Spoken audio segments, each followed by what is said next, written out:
Какво те доведе при нас? Защо ти се наложи пак да влезеш в учебна кола, след като вече си шофьор?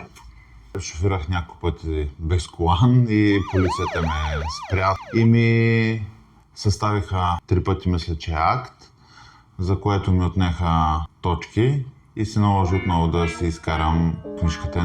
Значи това се е случило 3 пъти горе-долу? Да, горе-долу за около 3 ти вземат книжката, когато те спрят. Вече такива са новите правила.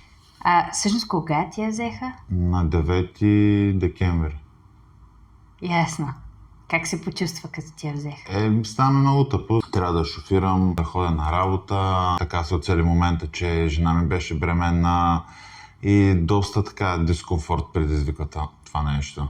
Като човек с опит зад волана, лесни ли ти бяха сега изпитите, които трябваше да полагаш за връщане на книжката? Не бих казал, че бяха трудни, но положих някакви усилия пак да си ги припомня, да науча нещо ново, което случайно първия път съм изпуснал, за да доусъвършенствам това, което имам като познание. Със сигурност беше полезно. Не мога да кажа, че беше само формално, само така просто колкото да си мине.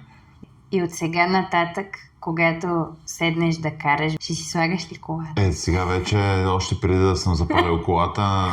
Първо колана? Да, първо колана и тогава пада. То като обицана охота. Нали? Да.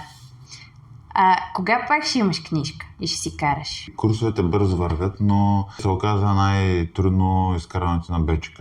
Мислех, че само минавам шофьорските изпити, теория и практика и съм готов за подаване на документи, а то реално не стоят така нещата. И мисля, че до няколко дни вече ще съм готов, но то си мина време вече.